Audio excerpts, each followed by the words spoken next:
So where we left off is I defined osteoporosis.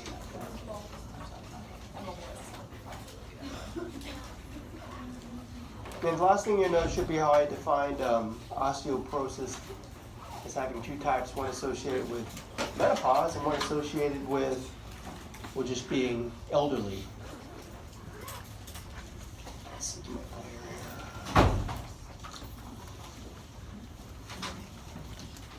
And the next slide kind of shows how osteoporosis is age-related.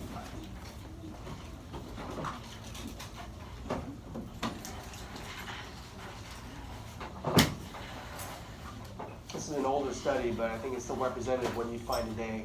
In these age cohorts, 35, 55, and 75, they're looking at the T-score here. And what you see here is the bone mineral density is decreasing with age. And as that occurs, the incidence of fragility fractures, it increases in incidence with each age cohort. So that's kind of a concern for the elderly. And here's some more facts. Over 1 million fractures annually. By age 80, the majority of women have had a partial vertebral wedge fracture. They show you the picture of the kyphosis in the thoracic region. You literally get shorter because of those wedge fractures that tend to happen in that region.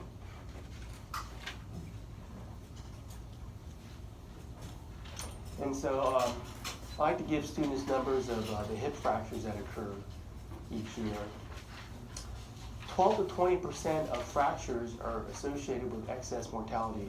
That basically means your chances of dying increase 1 out of 5, not necessarily as a direct cause of the hip fracture, but they seem to lead to this kind of we call it morbidity, where they just can't get around anymore, they're just bedridden, maybe they have to move into assisted living or nursing care. And life just kind of spins out of control, and 1 out of 5 people end up passing away after they've had a hip fracture. Maybe they're living on their own, they have a hip fracture, and they cannot gain full independence. Only 25% of hip fracture patients regain full independence. What's happening to the other 75%? You know, what I just said. They're either dying or they have to go to some other assisted living for the rest of their life. So it's a serious deal for the elderly. One in 5 people with a hip fracture ends up in a nursing home within a year. So it's a big deal for grandma and grandpa to have a broken hip. You should take a serious concern. All low trauma fractures are associated with premature mortality. It's not just hip fractures, it's all low trauma fractures in the elderly. They need to be regarded as important events. And so what we're talking about here are the causes. Lack of estrogen. After menopause, well, that's as you get older.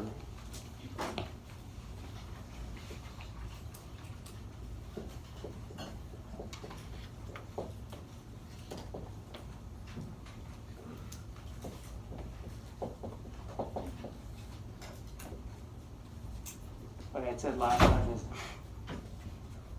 menopause is a depletion of the eggs. Well, what you'll learn in 431 is the follicles surrounding the female eggs that are ovulated, they secrete estrogen.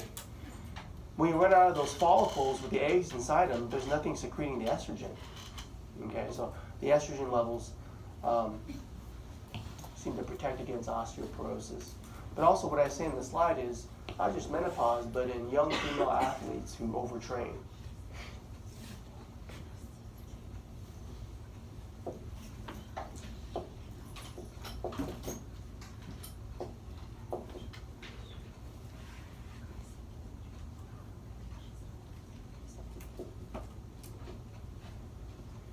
Might be in tip-top shape, but the stress of the overtraining tends to disrupt the normal hormonal cycle in females. So that could be another cause. Dietary calcium is just deficient. Lack of regular exercise, okay, not necessarily overtraining, but just a sedentary lifestyle. Activities that put force on bone, such as weight bearing or resistance training, that is lifting the heavy weights, okay? Stimulate osteoblasts to lay down bone. So you want to stimulate those cells to make your bone stronger without overtraining. But also excessive protein intake.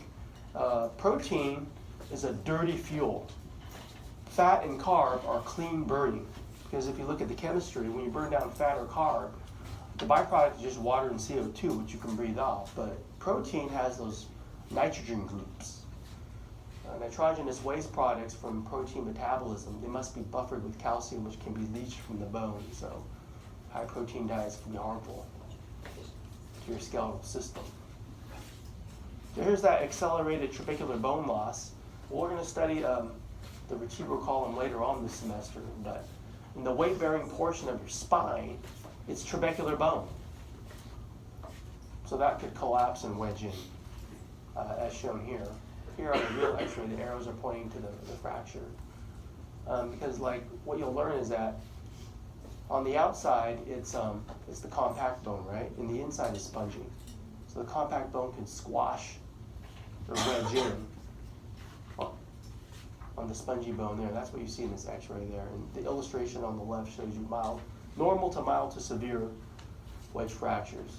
So a hip fracture is a fracture of the femoral neck. So what that previous slide, let me not go too fast. You haven't had bones yet. So this is a vertebral wedge fracture.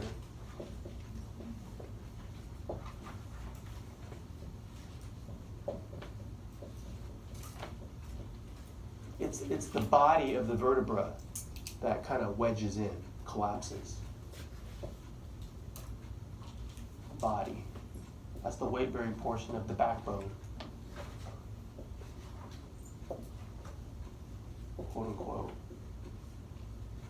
Wedges in, collapsing.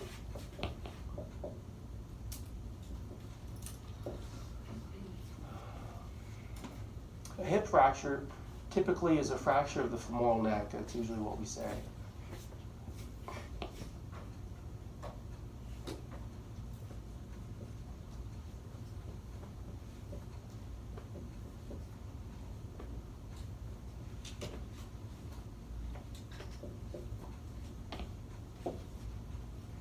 Again, we haven't had bones yet, but this anatomy isn't hard. That's the hip joint. People usually know that. This is your hip. I'm swinging my leg back and forth.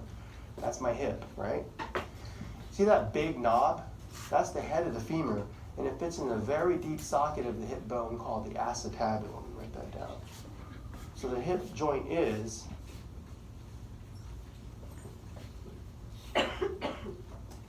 femoral head.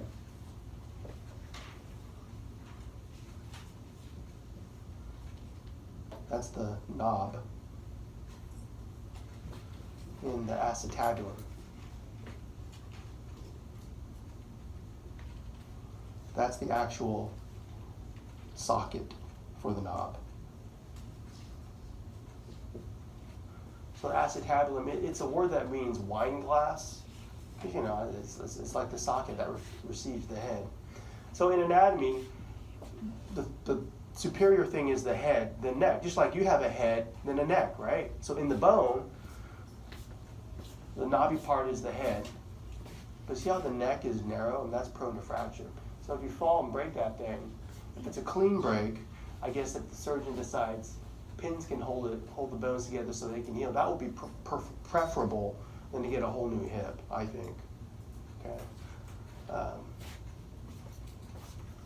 But maybe I think you have to talk to the surgeon who's done it hundreds of times and has tracked his patients over decades to get a better answer. But well, what I said earlier is that bone mineral density can be quantitated with imaging. Remember when I said that? That should be in your notes somewhere. Look at that picture.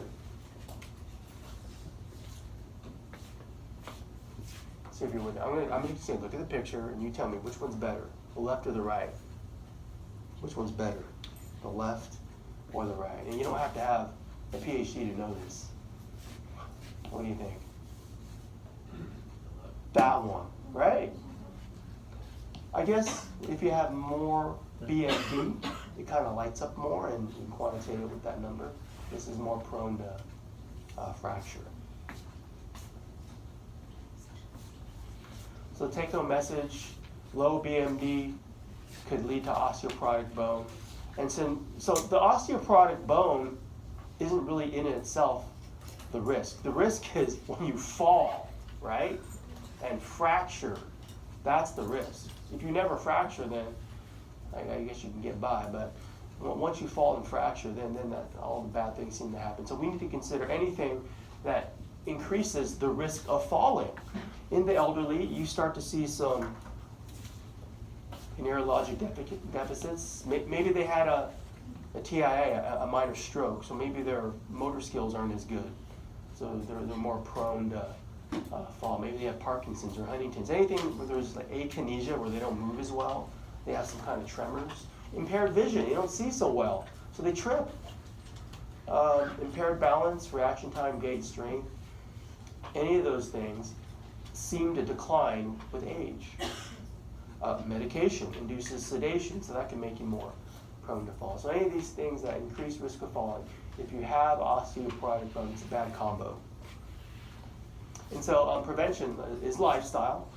You need to bone up on your diet. So I show a basic idea of the calcium you should ingest, especially in your later years. Okay. Now, it's difficult to drink that much milk, and it's better to eat leafy green vegetables, but it might be a better idea to start taking one of those one-a-day vitamins.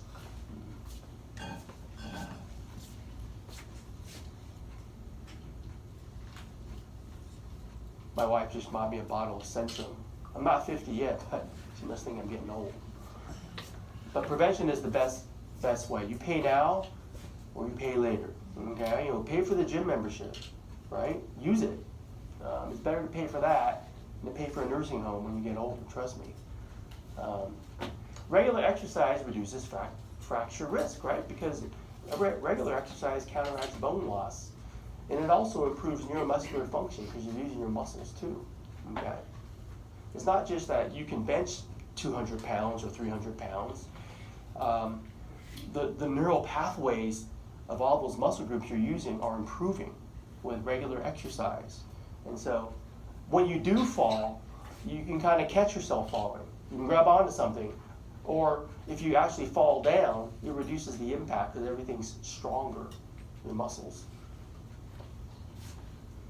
Well, I said earlier that everything's downhill after age 30. So what this data shows, black, white, male, and female, is, well, in every group, some groups are higher than others, but loss of BMD is pretty inevitable.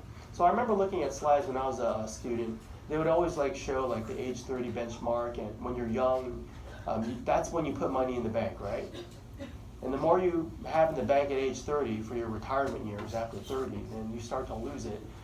And with activity level, no matter the activity level, BMD goes down. So what I wanted to show you is that the dotted line is usually what I see, what data look like for people who are active versus inactive. Active versus inactive, you minimize bone loss. And it's not like anyone is immune to it. Even elite athletes, they're much higher, but even they lose BMD with age, so you just can't help it. You're never too old or too young to improve bone health, okay? At all ages, a diet with enough calcium, vitamin D, together with weight-bearing physical activity can prevent everyday problems. So vitamin D helps you absorb calcium from your diet. So it's good to have that in your diet as well, so you can get the calcium out of the food you eat. Otherwise, it just passes right through you in the feces. Also, in addition to lifestyle, drugs can help. Here's one drug. This was years ago. My grandma was still alive, and she had osteoporosis, and I just read her, those big, thick, you get your medicine, that big, thick thing comes with it. No one ever reads it, you just throw it away. I read them, right? Because I'm a nerd, and I teach this stuff, and this is the kind of thing that you need to start doing. you should be able to read those things that come with the drugs that are given to you or that you prescribe as a nurse and understand it. And you don't have to know this formula, but I do want you to know what this drug can do to help prevent osteoporosis. And well, here's one study I found. They looked at osteoporosis treatment in postmenopausal women. They looked at the lumbar spine. Now, why the lumbar spine? That's the spine down here. Well, that's the one that bears the most weight, so I guess that's the biggest concern. And they looked at BMD percent change from baseline over 3 years. The placebo group, that's like they just give them a sugar pill or something. They don't know what they're taking. Their baseline kind of stays nil, don't change much. But the experimental group, they get significantly more BMD, even though they're postmenopausal. So that should help, right? And so what they tracked was, if you look at this data, in every category, placebo versus experimental group, in every category there's less incidence of fracture. In every category. So basically drugs can help. So if you remember last time I showed you that case study of the elderly woman with the wrist fracture and the vertebral wedge fracture. So at the cell level, alendronate sodium, it localizes under the osteoclast. Remember I taught this cell, it has that ruffled border. And this is where it secretes the lytic enzymes that break down the inorganic matrix to liberate calcium from the bone.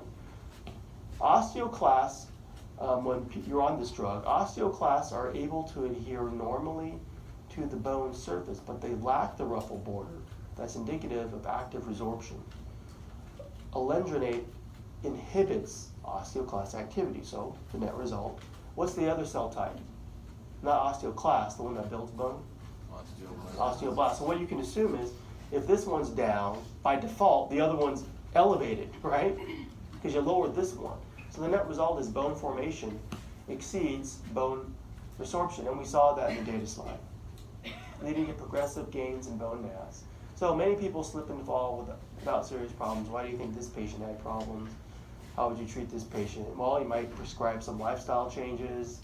If it's serious enough, maybe the drugs can help too. I had a video. I had a link to a video that I wanted to show you now to illustrate, because they have some good animation which shows the cell activity. So if you're wondering where it is, let me go back to the slide. No, where is it? Yeah, it's right here. Yeah, this one. It's the second link. Okay, so I had it queued up here.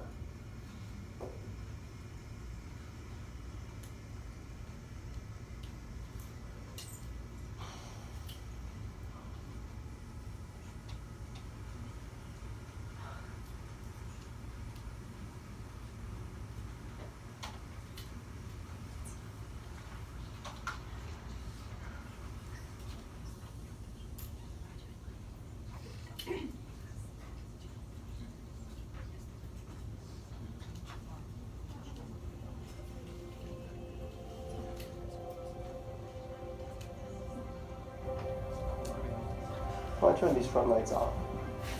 The skeleton changes across the human lifespan. This is characterized predominantly by bone formation and growth throughout childhood, followed by a gradual loss of bone density that begins in early adulthood that can accelerate significantly in older adults.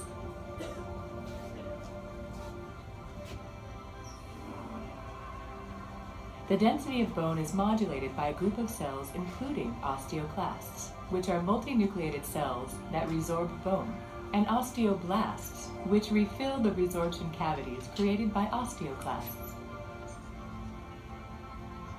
Osteoclasts anchor themselves to the surface of bone. This creates a microenvironment underneath the cell, which is referred to as the sealed zone. Within this zone, the osteoclasts create an acidic environment that dissolves the bone's mineral content. Once the mineral content of the bone has been dissolved, enzymes released from osteoclasts remove the remaining collagenous bone matrix to complete the process of resorption. Following resorption, osteoblasts move into the resorption space and start to produce and deposit organic matrix called osteoid. Osteoid, a substance made predominantly of collagen, forms a scaffold in which minerals including calcium and phosphate begin to crystallize. Some active osteoblasts become trapped within the matrix they secrete and thereby become osteocytes. Other osteoblasts will undergo apoptosis or will revert back to lining cells which cover the surface of bone. This cycle of bone resorption and formation is referred to as remodeling. There is also a process where bone formation by osteoblasts occur without prior bone resorption by osteoclasts. This results in an increase in bone mass and is referred to as bone modeling. Bone modeling promotes the growth of bones and is important for maintaining bone strength. Remodeling also plays an important role during bone growth by optimizing the growing structure.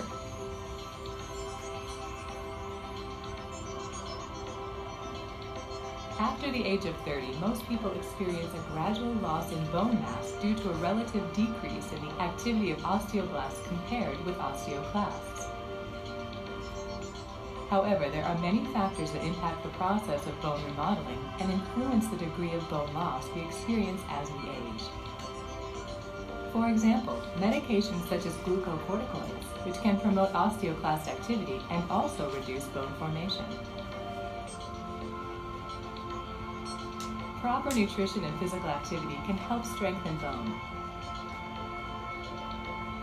It is also believed that osteocytes form a complex network in bone that can sense any increased workload on the bone and respond by triggering the differentiation and activity of osteoblasts to increase bone density.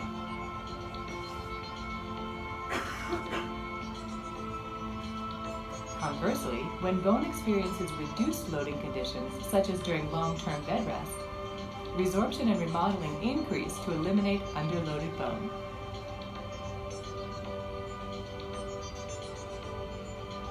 Loss of bone mass reduces its strength and increases the risk of fracture. This highlights the importance of staying active, maintaining good nutrition throughout life, and being aware of personal risk factors associated with low bone density.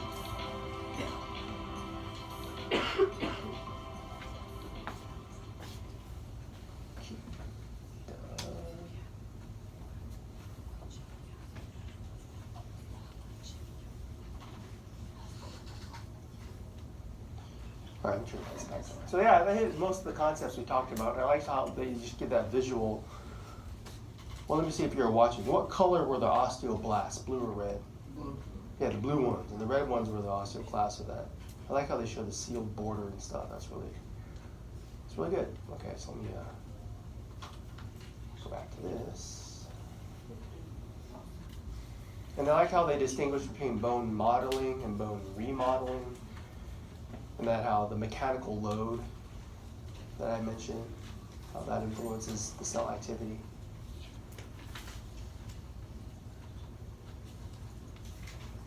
All right. So that finished the skeletal tissues, and that finishes, this is the last slide I presented for chapter 6. I want to go right into the next chapter. I'm a little behind. Chapter 9.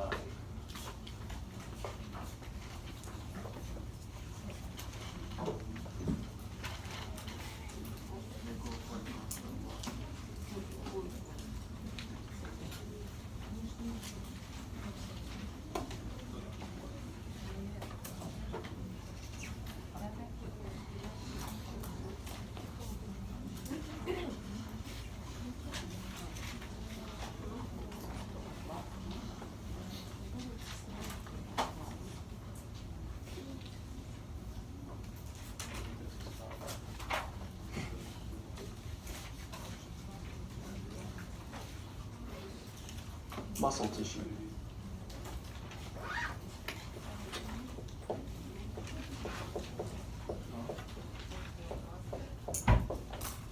Chapter 9, I usually like to start off with a slide. I mean, what do people usually think? when you think of muscles. You think of the strength that muscles have. And here's a world-class weightlifter. The quadriceps of a world-class weightlifter can generate maximal contractile strength of 525 kilograms of force. That's a lot of pounds. With all this force applied to the patellar ligament. It's a knee ligament. And what's this guy trying to do? He's trying to stand up. So to do that, you have to extend the knee. All that force is applied to that ligament. Of course, other muscles are working to keep the weight above his head. But this is what I usually think when I think of muscle. That's what I do. I dissect cadavers on a regular basis, every chance I get. And usually when you remove the skin and the subcutaneous tissue, the superficial fascia, you can see that this brownish tissue is muscle. So the muscular system consists of all the muscles of the human body. We'll learn many of them as we get into the regional aspect of this course. So these muscles are voluntary muscles. The great majority are named because you can see them with the naked eye, so we can identify them. Okay. They are most of the gross anatomy seen upon removal of skin. Remember, gross anatomy is a term that means you can see it with the naked eye. You don't need a microscope. That's gross anatomy. Okay. Now, to talk about muscle tissue, we focus on the physiology a lot. And these are the key characteristics of muscle tissue that we should use to introduce muscle. The first point says that muscle is excitable. Excitability. Muscles are innervated by nerves.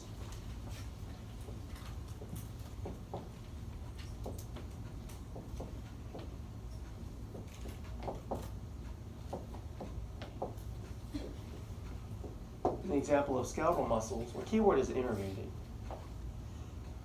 If the nerve fires, the muscle contracts. If you were to rip out a nerve from a muscle for maybe some traumatic thing happened, if a muscle is denervated,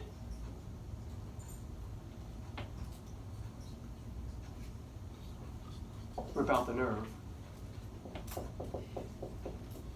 it's paralyzed. You can't contract it.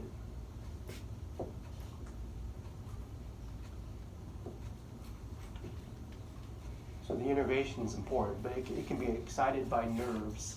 It responds to stimulation. We'll study that, and that's what this picture shows. You see a nerve ending, an axon, and it has an interaction with this muscle fiber there. So when muscles respond, they contract. That's the other key feature. Contract means get shorter, not expand, get longer. When they respond to a stimulus, they contract and get shorter. Contractibility.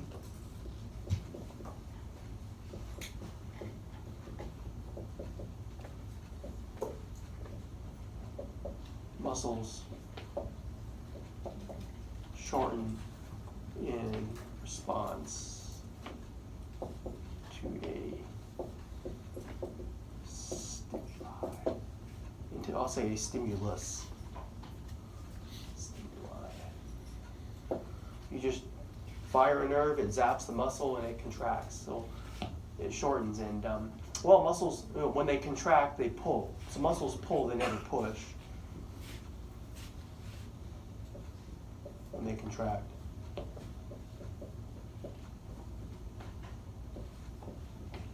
And when muscles pull, they're going to move the joints.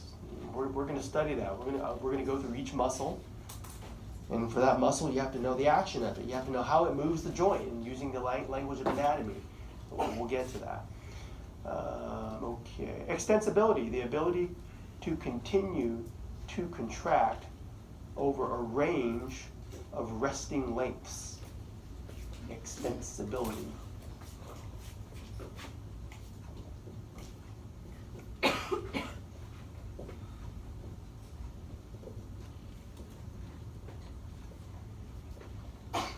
Muscles can contract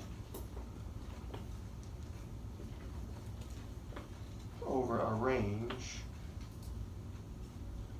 of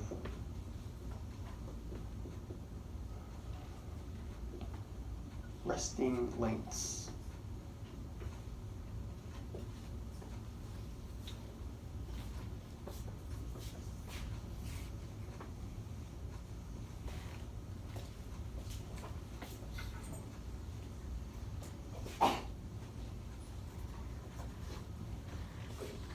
So let's say you have some joint.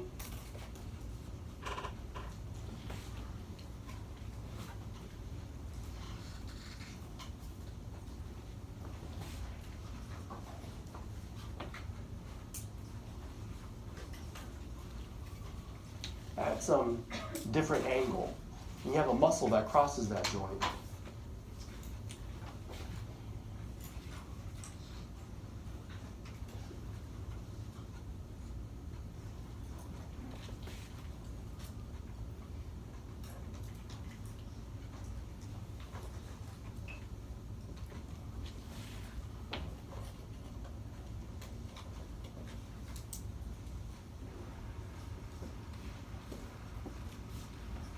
At either starting point, you can stimulate that muscle and it'll still contract, okay?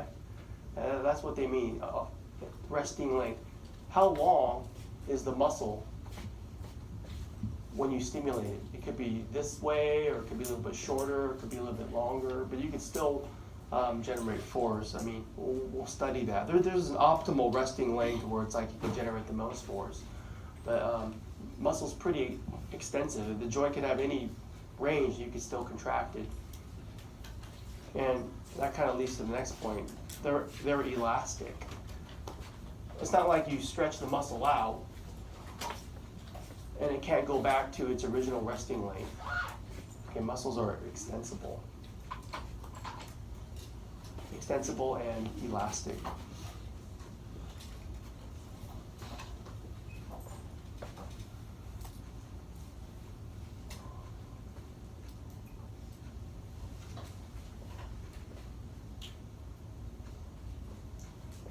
Muscles will return to their original length after a contraction.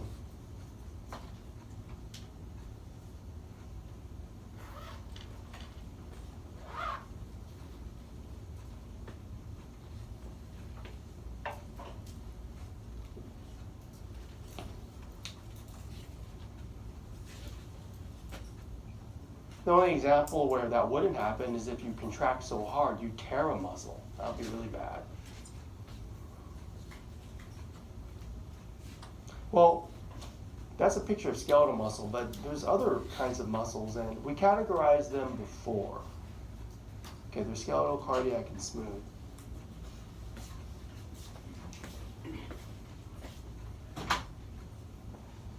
We'll talk mostly about skeletal muscle. In cardiac muscle, you'll learn about when you study the heart in 431. Smooth muscle, I'll talk a little bit about in this lecture. Okay, let's see.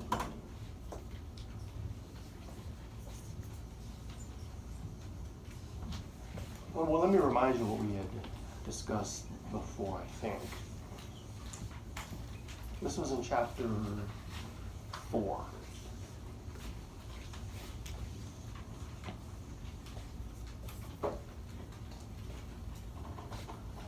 I'll do it this way. I'll go skeletal,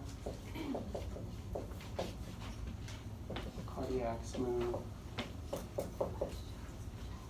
You can categorize muscle if it's voluntary or involuntary.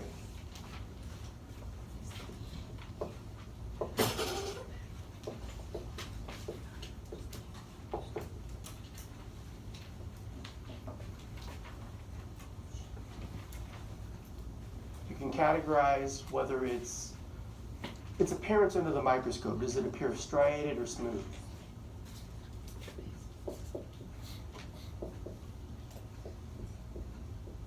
And you can categorize it if it's somatic or visceral. Somatic is it controls like the muscles of your body to move your body parts. Visceral is lines the insides of your organs, like your heart or the digestive tract or blood vessels.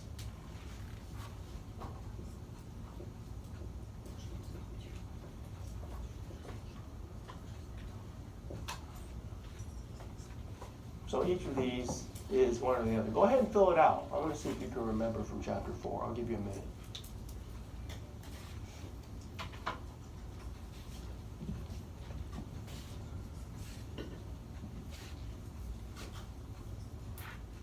I'm not going to write it down, so don't just wait for the right answer. I'll go over it with you.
All right, for the first one, which one was voluntary?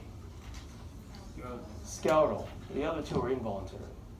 In the second category, which one was smooth? That's an easy one. Smooth is smooth. The other two are striated.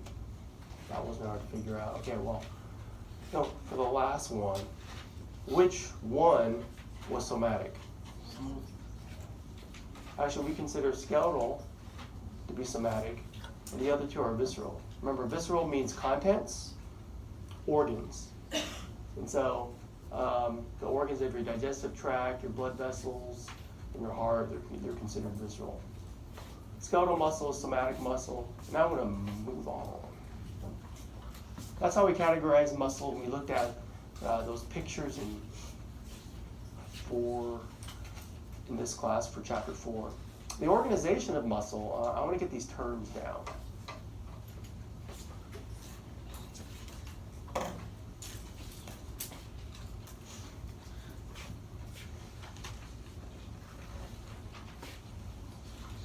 This starts with big goes to small. When you get to 3, that's microscopic because that's the cell level. Okay. But 1 is just gross anatomy, the whole muscle. In this picture, you can see that the whole muscle is attached to a bone via tendon.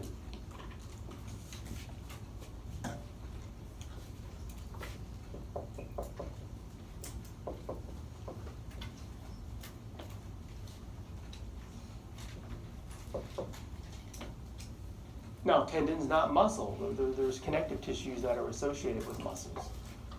Okay, so whole muscle's attached to bone. All muscles insert onto something. Okay, and that's the key word, insert. You could say attach or insert, and if it inserts onto a bone and moves it, that's the insertion. But sometimes muscles, they insert onto connective tissue. Sometimes they insert onto skin, so there are some exceptions to that.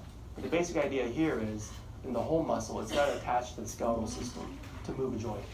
And secondly, when you cut that thing open, you can see the contents of the muscle. The whole muscle is comprised of many fascicles. So for number 2, fascicle. I'll say many fascicles in a whole muscle.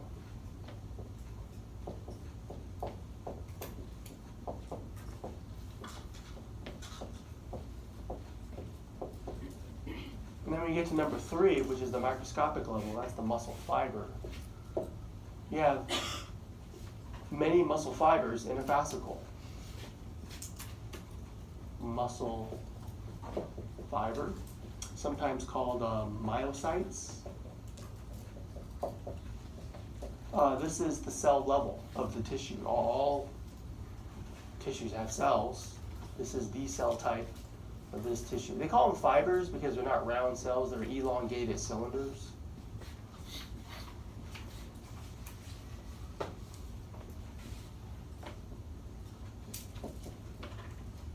Many fibers.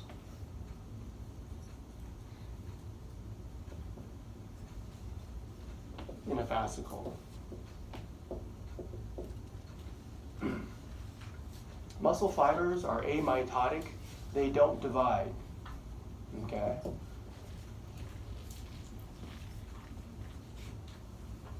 Then, to go smaller, within the cell, you have the major contractile protein subunit. Number 4 is a myofibril.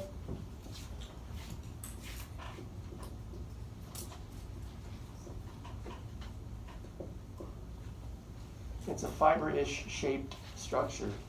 Just consider this, it contains the contractile proteins of a muscle fiber. Contains the contractile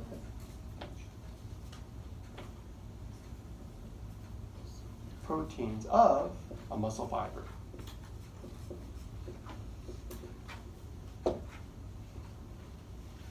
So those contractile proteins we'll look at. Maybe we'll get to it today. Actin and myosin.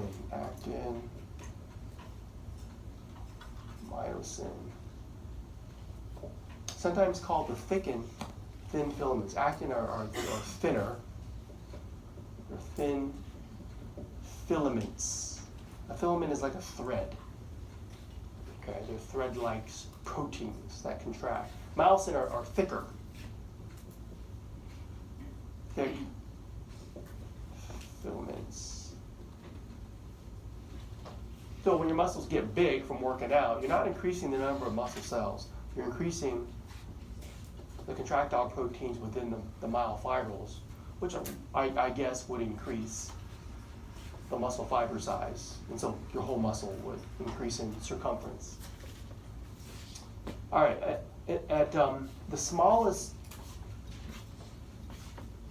structural unit here, you got the sarcomere, number 5. Sarco.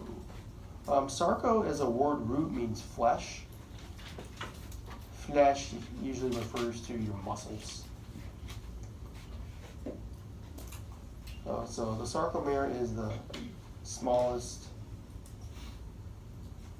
repeatable structural unit of muscle. Smallest structural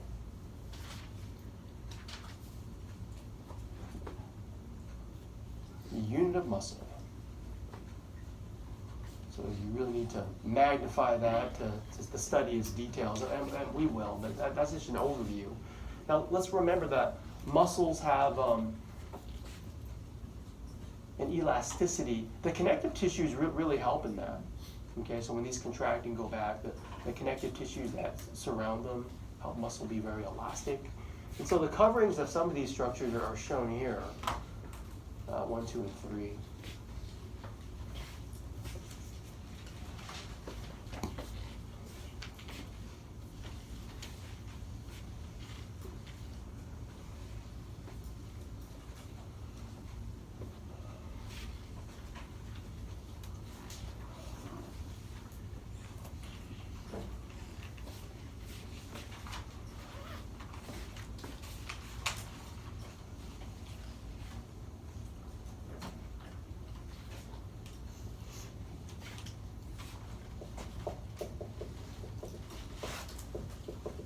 So this is all connective tissue, not muscle, okay, but we still study it.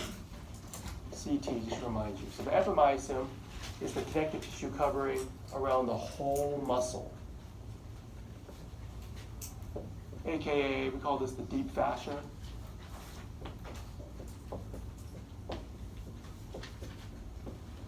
Covers whole muscle.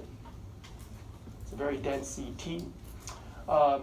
Deep fascia as opposed to superficial fascia, so it goes skin, right? Remove the skin, you have the superficial fascia, also called the subcutaneous tissue. Then remove that fatty layer, and you can see the whitish covering of the muscle called the deep fascia. okay, or epimysium. Epi means overlying. All right, perimysium covers the fascicles.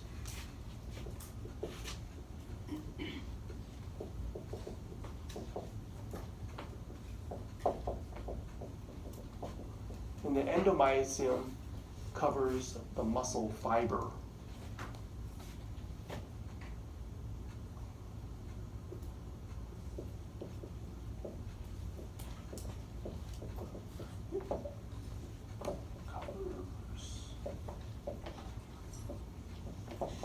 Now the muscle fiber covering, this endomysium, not to be confused with the cell membrane. It's not.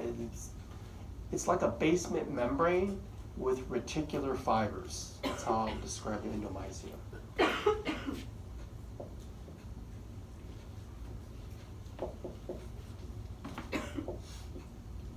Basement membrane with reticular fibers. It's not the cell membrane. Okay, that's called something else, the sarcolemma.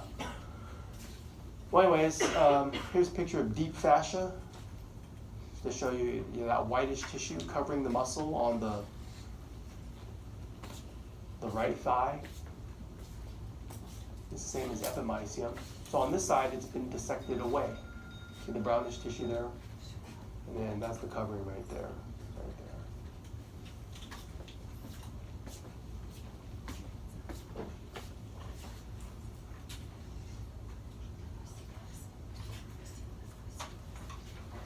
Now we got models in the room. What I did was I took pictures of the models that I want you to study. And I highlight a few things in these slides that you should know. Like, for example, I just taught endomysium. So on this model, 23 and 24 are the endomysium with the reticular fibers. Okay. On this muscle model. See right there? Close up there. On this muscle model, it's a different one. The grayish tissue, that's the endomysium with the reticular fibers.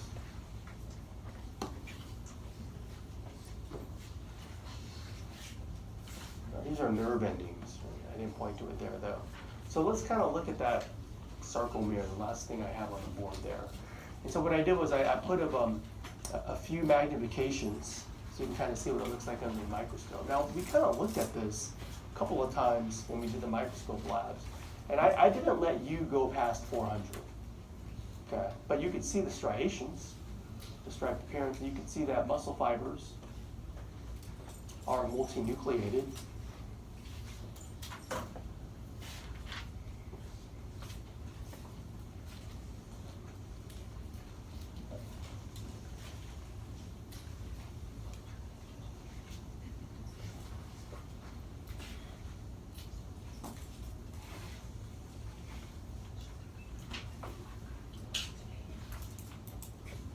When you get to 500, then the 64,000, one sarcomere is from boom to boom. Okay, that's one sarcomere. Z-line to Z-line, as they like to call it. So what I did was I kind of put a bracket around what I see to be one sarcomere at this mag and at this mag there. Okay. So what they do is they divide the sarcomere into different bands and lines and junctions, and you're responsible to know this. We can see what I call the thick and thin filaments. So compare this one to the blue one. Is the blue one thick or thin? Thin. That's the thick one. Anyways, let me do Z-line first, because Z-line to Z-line, that's the sarcomere length. The length of the sarcomere is from Z to Z. So that's the last term on my list. I'll do that first.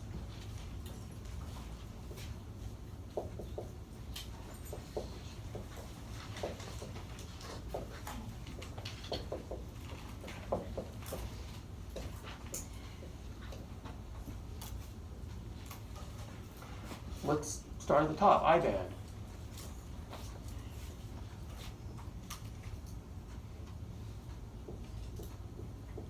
The AN stands for isotropic a term I don't quite understand. Basically, it refers to how like the tissue like reflects polarized light. There's isotropic and anisotropic. Well, anyways, what you need to know is it makes it appear light. So I bands are the lighter bands that you see in the striations.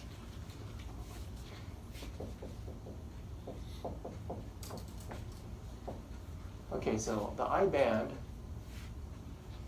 right there, you can kind of see what's in them there. They're basically the thin filaments, not so much the thick, they're not there. So the thin filaments appear lighter under the microscope. Okay.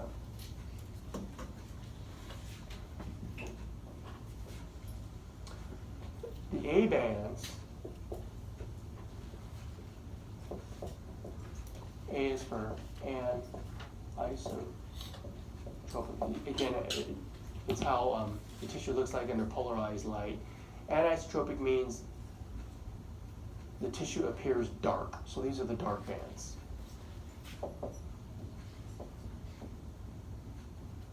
I would say the biggest contributor of it being darker are the thick filaments. Because what you see here is that the A band, it spans the width of myosin.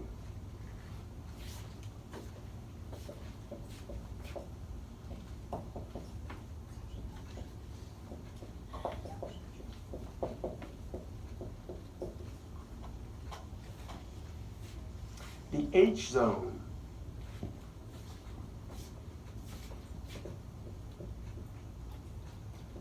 forget what the H stands for, I'll have to look it up. But anyways, this is the zone you only have myosin. There's no thin filaments. Okay. You only got myosin, so I'll put only myosin. Okay, this zone, you know, when muscles contract, there's something called the sliding filament theory, where the filaments slide past each other. Now, did I say muscles shorten or lengthen when they contract? Shorten. Imagine this whole thing from Z line to Z line, shortening. And those actin filaments, they're going to slide past the stationary myosin toward that middle M line. That will disappear the H zone. So the H zone shrinks when muscle contracts.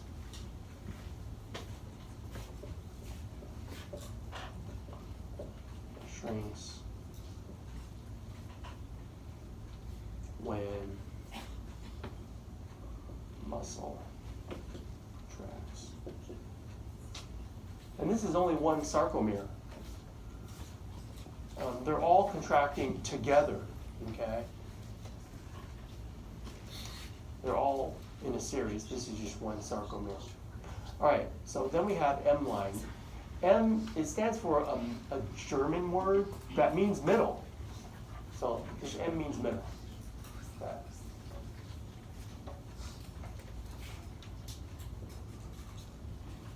I'll just put middle. It basically bisects the H zone, right? It's right in the middle of the H zone. Bisects H zone. I mean, both the M line and the Z line, they have these lattice protein structures that hold all these filaments in place. I'm not really writing that on the board, but you know, that's why these lines are there. So yeah, M line right in the middle of the H zone. And then when muscle shortens, those thin filaments are sliding towards the M line. Thin filaments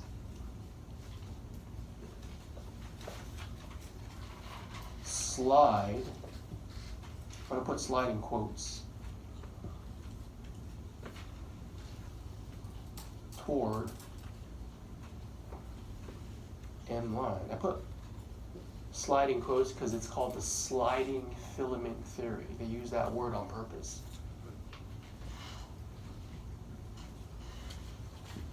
A couple more terms. A, I band junction, and zone of overlap. Well, let me point to where the A, I band junction would be. Right there. AI. right at the end of the myosin there. So on this picture right there.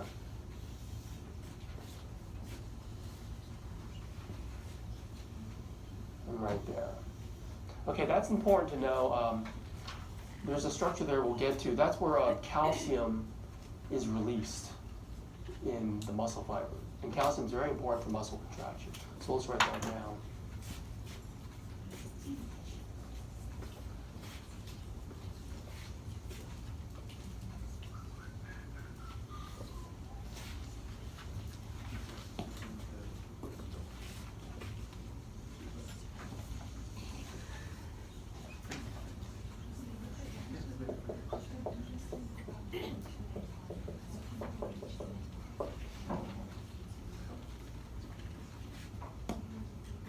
Okay, so you know where it is, I pointed to it. The significance is calcium is released here.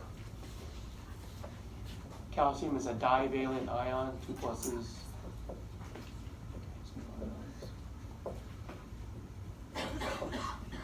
Need calcium for a muscle contraction. Zone of overlap, another biggie. That's important for muscle function. You know, the reason why actin can slide past the myosin, see these heavy heads? They actually make a physical contact called a cross bridge with that filament, and they literally just pull it toward the M line, okay, during contraction. And so, I mean, if there's no overlap, it can't make those contacts. Or if there's too much overlap, the muscle's squished and there's no room to slide. So it's very important to have a nice, medium, optimal overlap there. So that's something we pay attention to, a zone of overlap.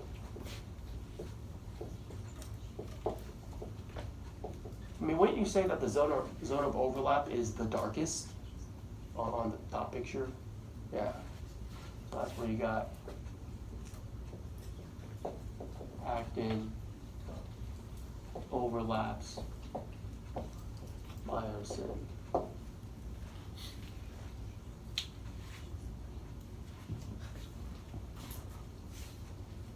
So cross bridge formation occurs here.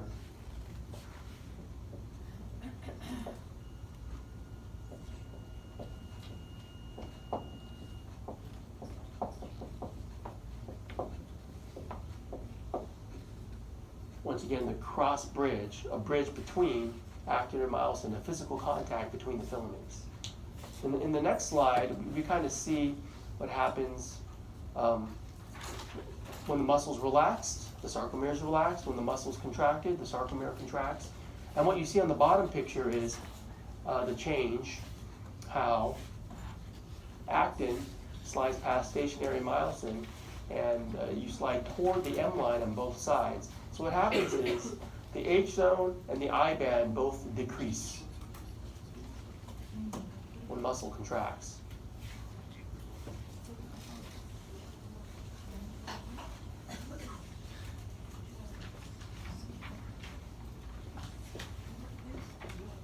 I band, H zone shrink when contracted in a contracted sarcomere.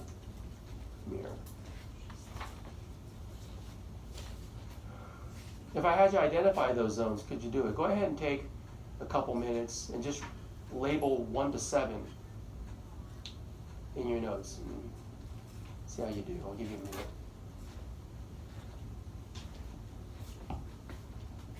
Again, I won't provide the write the answers on the board, but I'll at least go over it verbally with you.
You got trouble with any of those? What's 1? 1 is the H zone. 2 is the M line. 3, what's you put for 3? Yeah, it's the light band, the I band. What about 4? A band, yeah, the length of myosin right there, really dark. What's 5? From Z to Z is, yeah, the sarcomere, very good. 6, right there. That's where A meets I. Yeah, A-I band junction. Very good. Is there a 7? Yeah, 7. Right there. That's the overlap thing, the zone of overlap, the darkest right there. Okay. Now what you got to do is now apply, some of these bands and zones and lines to models, and the models are getting over there, and so the one we're looking at looks like this.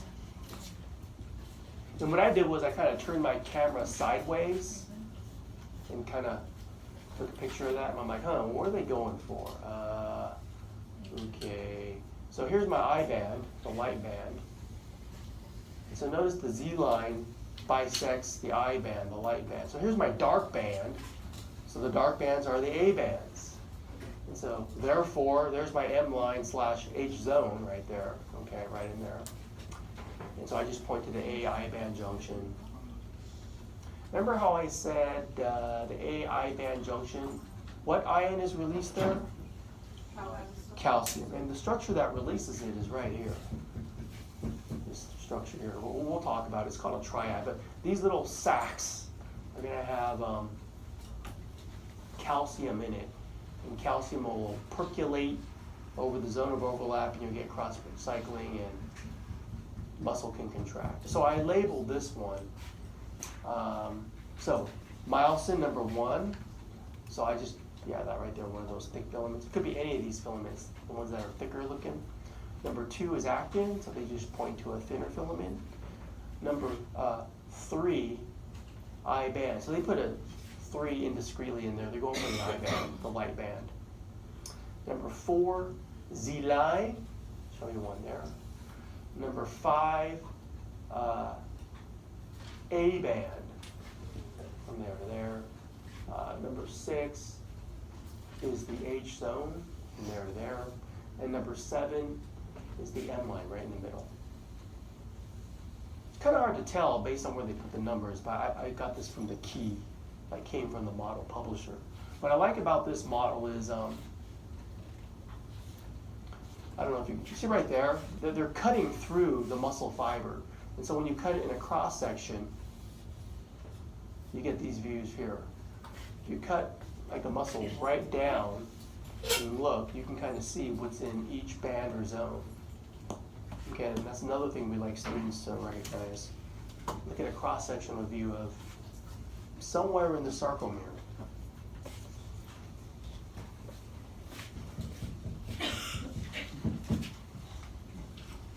Let's start this after break. Let's take a break, come back at 9 o'clock.